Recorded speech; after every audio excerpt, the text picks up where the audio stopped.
Salam, xoş gördük hər birinizi. Bu günləri bulku resepti ilə gəlmişəm.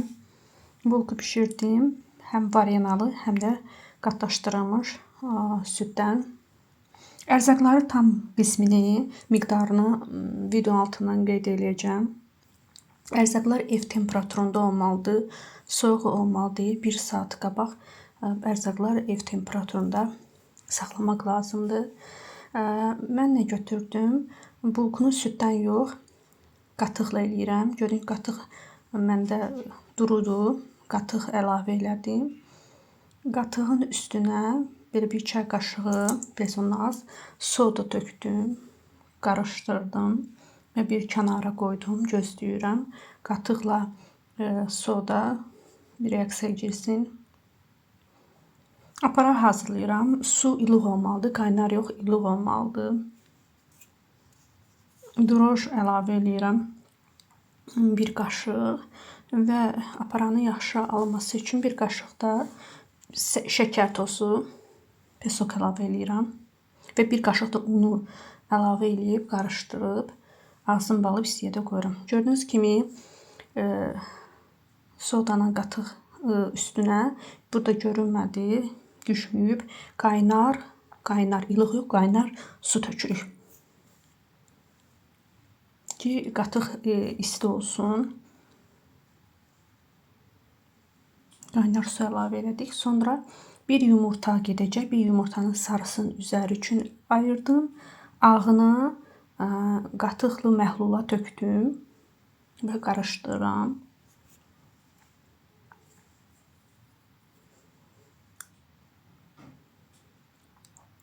Və bir çimdik duz əlavə edirəm. Yarım stakanın yarısına hərsə 200 yox, 200-dən çox aşağı 150 belə pesok əlavə elədim. Pesok çox tökmək olmaz. Çox tökəndə xəmir linç olur. Acımaq ehtimalı az olur. Həm də bulkular şişmir, xəmir köpmür. Onun üçün də nə qədər pesok az tökülsə, o qədər xəmir, bulkular yumşaq olur və xəmir yaxşı acıyır. Və əritdiyim margarin, kərəyağı fərqi yoxdur. Nə istəsəz tökə bilərsiniz. Yoxdursa duru yağ da tökə bilərsiniz. Və un əlavə edirəm. Unun miqdarı deyə bilməyəcəm, çünki undan ona fərq var. Ərzaqlarda da fərq var. Ona görə apardığı qədər un tökürük. Əsas odur ki, un çox tökürük, az tökürük. Yoğururuq. Sıyıq formasında olanda duru yağ əlavə edib, aparanı da tökdüm. Aparanı unutmuşdum. Və qarışdırıram xəmiri.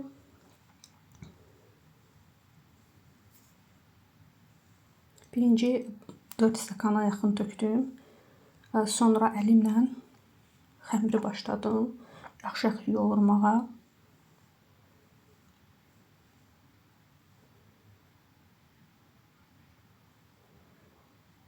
Çox un tökmək lazım deyil. Çox un tökəndə xəmir bərk olur. Belə oldu, başlayırıq duru yağ əlavə eləyib bir xeyləm xəmirlə yağı qarışdırmağa ki, bulkularımız daha bərk yox, yumşaq olsun. Un tökəndə bulkular bərk olur. Bir də bütün undur, yumurtadır, qatıqdır, südlə eləyəndə də ev temperaturunda olmalıdır ərzaqlar.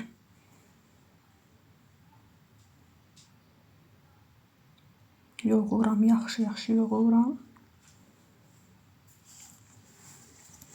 Görürsünüz ki, xəmir necə yumşaqdır, pamuk kimi belə qəşəng yoğurdum və üstün paket keçirdib və bir dəsmalda örtüb isti yerdə acımağını gözləyirəm.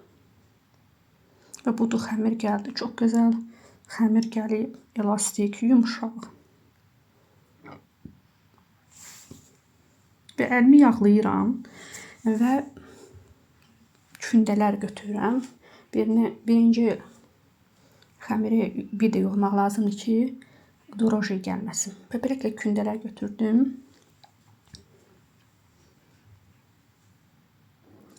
Kündələrin üstünü bağlayıram. Harasa 20 dəqiqə gözləmək lazımdır. Bunu etmək lazımdır. Yoxsa bulkular yumşaq olmayacaq, köpməyəcək yaxşı və bərk olacaq. Gözləmək lazımdır. Burada yumurtanın üstünə biraz duru yağ əlavə eləmişəm. üzərinə vurmaq üçün yumurtaya biraz duru yağ əlavə elədim və belə smarodun varianasına başladım bulqları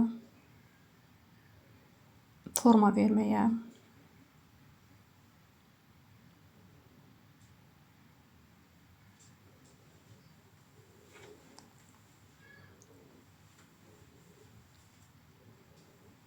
İstədiyiniz forma verə bilərsiniz. Əgər sizdə içli yoxdursa, şəkər tozuna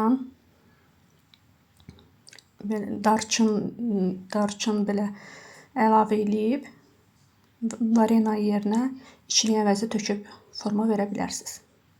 Təbii ki, zövqdən asılıdır. Və indi squşonkanı eləyirəm. Belə bir forma verirəm.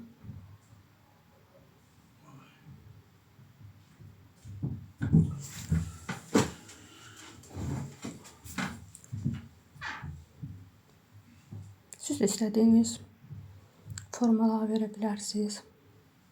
Belə, sadə, necə istərsinizsə. Yanlarımı yaxşı bərkitmək lazımdır. Bu arada abunə olmağı, like atmağı unutmayın.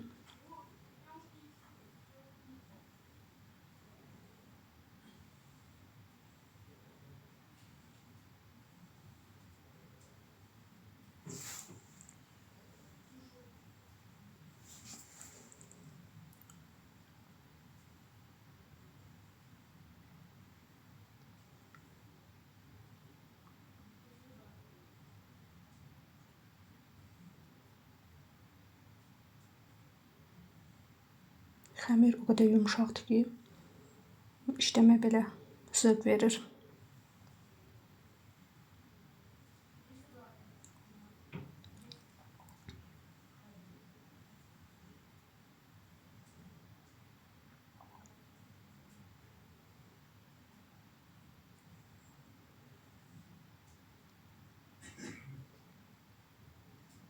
Hər formadan göstərmişəm ki, hansını istəsəz düzəldə bilərsiniz, bişirə bilərsiniz.